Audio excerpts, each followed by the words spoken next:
Limber. Booyaka show. Welcome to the NUFC Fans Forum. We're going to have to keep this one short and sweet because Simon is going to see Thor Ragnarok in London. What a jammy bastard. I'm Adam. I'm joined by Michael Sidgwick. Hello. And the aforementioned Simon Gallagher. We've got two main things to talk about. I'm going to go at 100 miles an hour. Good. So please get used Good. to it. First of all, and we'll get to that later on, we drew away to Southampton, where we Hooray. never Hooray. get results. And I know, bizarrely, we look like a competent, well-organised football team. Hasn't quite sat with me yet. But yesterday... I have some thoughts on that, but let's get go to back them. to that. Yesterday, I suppose you can remember any of it, but yesterday, Newcastle United announced that the club is officially up for sale. Boom? It's kind of a boom. The last time they did this, it didn't really work out. But the inside track, as all the details have emerged last night and today, is that Ashley's been very informally trying to flog the club for about 400 million. Yeah, about 350 million, 400 million, and nothing's worked. So he's It's funny that, isn't it? Yeah, funny that. So he's officially put the for sale sign up, and apparently he's willing to take deferred payments. He's willing to take much less money. He's deadly serious about doing this before Christmas because obviously he doesn't want to spend any money in the January transfer window. Is this for real? Are we going to have new owners by Christmas? Well, Is the task cam on? Yes. Hooray! Are we going to have new owners by Christmas? no. It's so easy to be cynical because we are, and I hate to say this, a big bad banter club, and nothing good can come of us. Like when we got promoted, was it literally the day doesn't make me feel after good about myself. that the whole tax thing reared its ugly head? Yes. And it was then, the same day, I think. And then as soon as we got into a little bit of a run of form on the Premier League this season, we lost the High Court decision. Just accept disappointment, lads. I don't want to get off topic, but this Okay. is very much Simon's role on this podcast. I know. Okay. So That means I have to be happy. you're going to have to be like, you have to bring something else to the table now. That's fine. Are we getting sold before Christmas? I actually think we are. Who to? Staveley. I don't think it's Amanda Staveley. But the Telegraph did say last night that she is in prime See, position. because that's the thing that's going on. Because everybody saw it at the game, but it was the Liverpool game as well. And there's all this talk. She'd rather have, well, not she'd rather have, but Well, that goes back to the banter thing because we thought it was Newcastle. It's like, haha, it's us, it's Liverpool. Yeah, but she was at another Newcastle game that didn't get picked up. And again, we don't want to, reveal our highly Sources. ITK sources, but she did talk to the club when she Yeah. was there. Is that right? Yeah. It's She somebody. didn't talk to Mike Ashley, but she spoke Somebody to him. we know, sort of, was part of the introduction of getting her to meet. I hope they didn't do that. But do you know what this? Probably. You know what the Staveley thing is? It's Rafa. Yeah. Like he's organised this. Like that. Not a lot of people seem to know about this yet. But he was the one who put the feelers out because he got his people to reach out to them and say, look, he's informally trying to sell this club. Come in, just show him how to do this properly, and then. Do you like him yet, Simon? Rafa. If he's going to single-handedly save our club, I'll change my mind then. okay, fair enough. I don't like his football. I like him as a man. That's all. We That's need all I'll his say on football Now, right you've been now. dying for us to talk about this on any podcast for a long time, but there's the Chinese Communist Party Congress it. Yes. over the weekend. Yes. And Always have my finger one on of the that main pulse. talking points was going to be, should Chinese businesses be investing in overseas things? Which, means a lot for manufacturing and whatnot. But the main talking point about that is they're basically saying, should Chinese companies be buying foreign football clubs? Yes. And this is ongoing at the minute. That part of the conference hasn't yet been It's early this week. reached. I believe. Yeah. So there's a potential that the politics of China could rule out any Chinese investment. We've already heard the politics of the Middle East make the capital they can raise very unstable at the minute. So realistically, who's she representing? American consortiums? I don't know. I think I always thought she was oil money. So Is she money? Is it any of her money? Or does she just broker no, these she's deals? like a hedgerow manager, Yeah. basically. But she's the head of this consortium. Right. Instead of what she did with Man City, which was go and get Sheikh Mansour and be the middleman, she's not. She's the person who would then be Interesting. like the Mike Ashley. Wow. Okay. I didn't know that. And that's true. That's fascinating. Yeah, this one is her group, but it is effectively still just other people's money all put into it. What else do we know? What else can we be sure about here? Do you think it's going to lower the valuation? Because 350, 400 million is ridiculous. It's not as if he's gone to the extent of not spending in a window before. So, signs are good, I guess. In what sense? I don't know. Did he drop the I price? was just making it funny. I think he'll probably drop the price because he must just be sick of his bloody life at this point. It's making him money though. Like you could drag him on the pitch at half time and strip him bollock naked every He's game. done that before. I know, yeah. He's nearly done that himself. And as long as he was still making money, he just wouldn't care. Like he played that. He did that interview where he wanted to be Mike Ashley the human, rather than Mike Ashley the businessman. That was rubbish. That. And he still Came like off, he was yeah. trying. He was trying to come off as a victim sort of thing, and I don't think it was real at all. I just genuinely don't think he cares what any of us think. So why is he so desperate to sell now? Well, because he's completely shown his hand. He's even said, we'll let organisations defer payment. You can pay it in chunks. You can do a little bit now, a little bit later. You not do any for ages. Like he's clearly desperate to get rid of us. I think he knows that relegation costs a lot of money because he's done it twice, and I think that he knows now that the club needs to be invested in order to stop relegation from happening again in the future. I think that's a fair point because if you look at the squad we've got, we are punching well above where we should be in this league. Absolutely. And I think he realises that he's at a stage now where he's looking at it and thinking, well, I'm not going to spend the kind of money in this squad that's going to make it relegation proof. And the only thing that's going to keep them up and save me all this money is the man and the manager's thing. Do you like him yet? And, if right, he leaves, he's all right. If he leaves, we're screwed. Yeah. I don't think he thinks that. I think he does. I think he realises the only thing that's keeping Newcastle in from huge financial problems at the minute is Rafa. He doesn't like that because he's obviously, I need to spend loads of my money or I can just go and he's going to make a profit out of it. At the end of the day, if he sells it, he's going to make a profit out of it. That's good. So, I know, well. It's good for us if he makes a huge profit out of this because then that says we're still a financially investable I think a lot of people have been saying that it's too much money to spend on a football club like Newcastle, but I don't think 400 million is too much money. If you think about the obscene amount of money that Sky are pumping into it in the next couple of years, if we finish top half of the table, we're suddenly worth an awful lot more money. Look at the infrastructure as well. A lot of other clubs you'd buy, obviously not including Liverpool and Spurs. But if you went for anybody sort of like beneath us, you'd probably have to start thinking about, well, do we need to expand the stadium? Do we have any problems with fan base? Any of this? The actual infrastructure of the club, as well, it's the region. Like if they wanted to have this business model of bringing through their own players and having this, that, and the other, they've got the perfect catchment area. Best footballers in the world come from the northeast of England. Well, Gaza. You're looking at three of them right now. Yeah. I was going to make a point there and I can't remember what it was. That's good. This is good podcasting. No, it was about... come back to us. He's ruined you, hasn't he? He has. He's taken your stolen your shit. gimmick. Sorry, mate. It was about... I'll tell you what it was. There you go. It was about John Blinken... John Blinken Hartson. That's what it was about. Oh. What he said. Because he's another one of those freezing cold take people who comes out and says, I'm important... I'll talk about Newcastle. I think that's a lot of money to be playing. Don't do the racism. Don't do the racism. Yeah, he said was, got a bit Caribbean that the club is exceptionally well run, and Mike Ashley deserves credit. Effectively, some other people said it's well run. It isn't well run. No, it isn't. In fact, the fact that we are financially viable and in the black is outrageous, considering how we've been run in terms of commercialism and things like that. And that's why 400 million is no money at all. Because if somebody came in who had an actual commercial brain, they could make a fortune. Look at the brand. We won that brand award for the highest rising brand. Look at that. It's two Neymars. Your man from the Redskins, the American football player, did his post-match interview in Newcastle top. Are they still called the Redskins after Yeah, all they're this? still called the Redskins. Very bad. Not my words, the words of Top Gear magazine. Was it Urban Outfitters in America? Was selling our Newcastle shirts. Our Newcastle shirts. Like the potential to capitalise on this as a commercial thing is unbelievable. Imagine some Magnums are watching this. Imagine them. I'm sure they are. That whole I'm sure they are. That's allowed it. You talked about a thing that actually happened. Oh, bless them. How are they getting on at the minute? I don't care. League 2, isn't it? I don't know. I don't watch lower league football anymore, sadly. God, I don't miss it.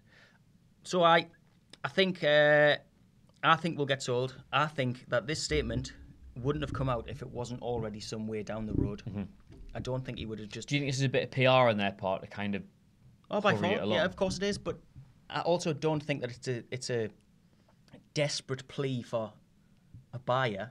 I don't think it's a desperate. Mike Ashley I don't think it's a desperate plea for a buyer. I'm sure this has been thought through to some extent, but it does. I think it's the Christmas thing. Like, he is desperate to get out of here before the next transfer window. And fair play. Yeah. But you're convinced we won't be sold? I'm just a cynical man in every single last walk of life. Michael, hope that kills you. Yeah. Sorry, man. I'm stealing your gimmick all over town. Simon, here. did you say it's the hope that kills you, or you hope that kills you? I hope that kills you. No, it's if you go through life just expecting disappointment and then you get a small glimmer of hope, then it's fantastic.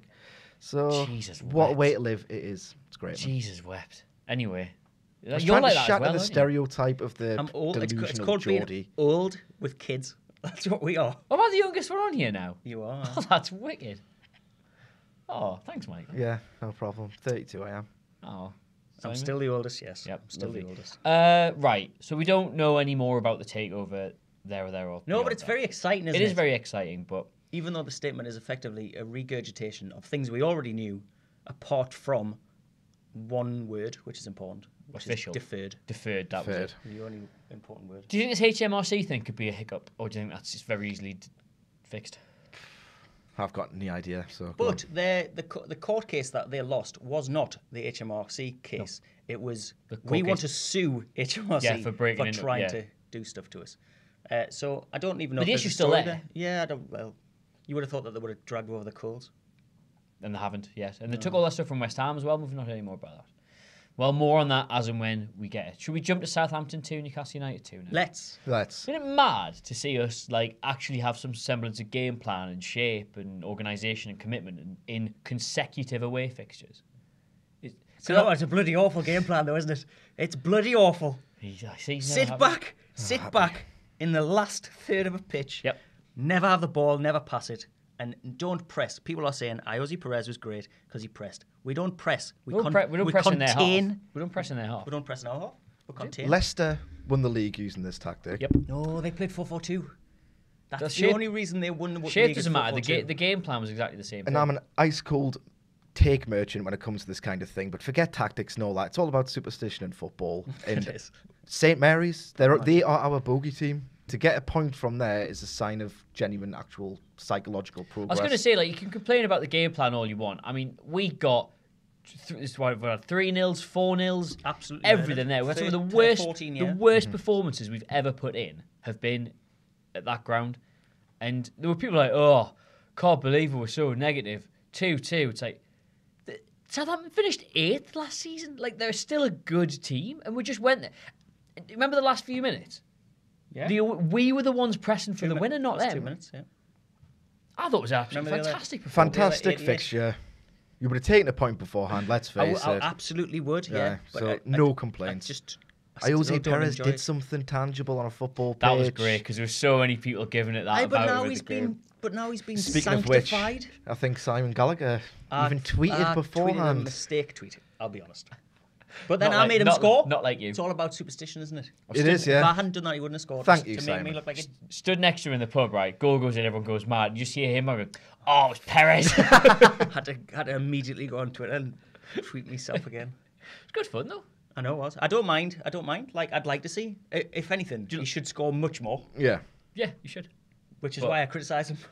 No, I'm not saying he's undeserving of the criticism. It's just a bit funny. Lejeune's good. mistake for the penalty. Well, he was- fair he enough, was- given he was just coming back and it was a good performance. He was Or amazing for the rest of the game. Yeah. I thought his Like, he blocks was and everything were almost very man of good. the match for me. He did that. Do you remember the lad who used to be here, this Parrot, said he was a bit worried about Lejeune because he did that little flick Yes, over control. He was dangerous. He did that. He did that on the edge of his own box in this game and Lad got that away with used it. to do it. I think he Formerly is- of this parish, yes. I think he's some boy. I He think is he some could boy. be He's great. I a think top player as well. I think he's a Johnny Woodgate. Personally, that's gone outrageously exaggerated. But I think he is. I think he's that good. Let's say he's fully fit and he's back in the fold now. Let's say Clark's well rested from the international break. Yeah. Let's also talk... Lascelles isn't knocking anyone out in training. What do you do next week? Or this week, rather. I would potentially play Kieran Clark at left back, just so he can be in the team. At home? Well, yeah, A centre back at full back at home. but he's not. I would never call him just a centre back though. For me, He's a Kieran Clark wonderful man. is a like all the way across the back line player. An evolved being. That's the one. God, how far Kieran Clark's come to be getting this level of praise when we're in the Premier League. We thought he was just a like-for-like brainless swap for Stevie Taylor. We'll have to think about who the players are that they'll be facing. It's going to be 2 flying wingers. That's the only thing Crystal Palace have got. Yep. So maybe Manquillo. But will they play? But Manquillo and Yedlin are like will the they worst play out of position. Will they play said flying wingers without Benteke? Because Zaha played up top on his own against Chelsea. I suppose, yeah, they had 2, and Townsend was effectively a forward as well. Well, I don't know. I would at Newcastle. I would play those 2 because they can break. I've still been impressed with Manquillo. Like, I thought he looked really strong in pre-season. He's carried it over. He's not let anyone down. He's just solid. He hasn't impressed us particularly because he hasn't done a great deal. But speaking of Yedlin, we're gonna have to be really quick because we've only got 5 on set. Should he have gone off? Yes. Yeah. Why? Because he did a dirty tackle, which was a foul, 100%. I think he did 2 fouls, both of which were just a little bit less than a yellow card. But you've seen them get it. One was a yellow card, one was a red card. That's the reality. The second one, you think it was a straight red? Yes. It was really? outrageous, It was awful. It's horrible. If it had been any other team, you would be exactly the same. Well, it usually is the other team. I know. It never happens anyway. That's not a good enough reason to let us off, though, I don't think. I thought Hayden was off as well, mind. It's a Chris Sutton accumulation I thought take, Hayden that. was off, yeah. Whoa there. Sorry, mate. Whoa there. You might be older than me. I'm not afraid to hit a man with glasses. I'm not really a man, so it doesn't really count. Good save. I thought Hayden was off. Yeah. Yet again. And normally Hayden's very good because he gets in the book early. Yeah. And he never gets in any bother after that. You never think he's walking a tightrope. But he got 2 really... You got a really stupid yellow card about 10 minutes after coming on. Mm-hmm. And that second one was just outrageous. Like, he should have been off. We could have been down to 9 men in that game. But we'll win. We'll win. Got a point. You're brewing something here. He started the game, mate. Hayden? Yes. Sorry, he brought Marino on, didn't he? Yes. Sorry, I just assumed because he didn't get booked till the 60th minute, he couldn't that's possibly have started the I game. predicted the 9th minute for Hayden and he didn't. He's coming on a bit, because he looked a little bit, not out of his depth, but struggling to make the step up here. It was the pace. There was a lot of lunging tackles. I think he's in the getting first up to couple it of now. fixtures. Lunges. I thought he's been all right, to be honest. I like Hayden. I So do Hayden. I think he's a very good player. And people will say he's like James Perchin. Those people can go and themselves. I would like to say it's just because of the squad number, but I think it might be a far more cynical reason that people say he's like James Perch. However, we've now got 3 very good centre backs for 2 positions. Yes. We've now got 3. In fact, we've got 4, but Chancel gets overlooked horribly. He's injured at the minute, isn't he? Didn't he make the squad? It wasn't. It was the only 2 who were confirmed to be injured ahead of the game were Paul. First name terms now. And my God, you should have seen the lads. twins. The lads. There was a big table of lads next to us in Yes. the pub on Sunday. 2 or 3 of them? There was 3 of them that looked like him. 3 2 of of them were looked Dummett twins. 3 of them looked a lot like Paul Dummett. 2 of which looked like Paul Dummett. It must have been his family in some capacity. This Can is they why just sign them instead? This is why I didn't enjoy the game, because I thought I was going to get chinned. To you! From them videos! Maybe's I, maybe's no. So, right, we've got 3 centre-backs. Yeah. 4. 4, yeah, but 3 realistically who should be in contention. 4? What's the matter with Mbemba? I'm saying this purely on form. What's he done wrong? He was the best left back we've had this season so far. Not at centre-back. Let me ask my question. Because he hasn't played there. Yes. No. He's hardly going to come in. If you don't say 4, I'm good. It would be very Rafa to play Mbemba at centre-back against Palace. Who would you 2 play against Palace? Lejeune and Lascelles. I would play the 2 fastest centre-halves we've got. So Lejeune and Not Lascelles. Yeah, not Lascelles. I think Lascelles probably quicker than he's Clark. Not. I've told you, his Quicker first than 2 Clark. steps are backwards. He's quicker than Clark, His acceleration is no, he's not. Clark is faster. Okay, well, But Clark. if you're playing the side without Benteke, therefore without much of a physical aerial threat, You've got you the just want Lascelles to just swap the little flies aside. No, because he's terrible when... that's quite insulting. He's terrible when he's got people buzzing around him. Buzzing. Fly. You see? Very good. Hey? He's better when he's got somebody stand on his shoulder who he knows where he's going to go. I guess. If it's somebody Yeah, who's that's in a the good space, point. he can't do anything because his reaction times aren't that great for centre half. Centre midfield. We've now got 3 form centre midfielders, I'd say. Yes. Shelby played very well. Hayden's been very good. Marino's been Marino. Yeah. R.I.P. Jack Colback. How are you playing? Which 2 are you going there? You're going to try and get all 3 of them in? We had all 3 of them in on Sunday. I want Marino to play number 10, and I thought it was going to happen when he brought him on, and then he put him in like the Shelby reserve position, which was so weird. If anything, Hayden was the furthest forward. know. That's why he made his foul. Yeah. Like, what an odd one. He's a good runner. True. Yeah, it's true. Can Mitrovic get back in? Sorry we're rushing this, by the way, but your man's very, very important here. Can Mitrovic get back in at the minute? Nah. He's just a liability. He has to now because Gale's injured, isn't he? Did his hamstring or something in the suppose. game? But why was he out? Was he just there was no room for him? No idea. No room. Yeah. Jeez. Gale changes the game better. He does. He does. I think he's not impactful. He needs to start grabbing a goal when he's coming on, or maybe he's 2 or 3 really good chances. But you saw the effect when he came on, the way he started pulling Southampton. I think Gale was pretty much the prime reason we ended that game on the front foot, because he was giving them something they couldn't connect between. To be honest, I think it was Marino, because he took the ball as well. And started doing stuff with it. Oh, did you look at that? 30 seconds. We're going to be Crystal Palace. Score? 2-1. Simon? 2-0 to us. 2-0 to us. I'll go quickly. Thank you very much for joining us on a quite brisk, speedy and breezy NUFC fans forum. Turns out we are getting sold and we're going to buy Crystal Palace. So happy days. I've been joined by @CyGallagher on Twitter, at M Sidgwick. That's the one, and at Adam Cleary. Don't forget to like, share, subscribe. We're also on @NUFC fans. We will see you next week. Goodbye. I hope I was loud enough this time. Bye. Bye. Bye. Bye, lads. Bye. And lasses. 7. Bye. 6. 5. 4. 3. 2.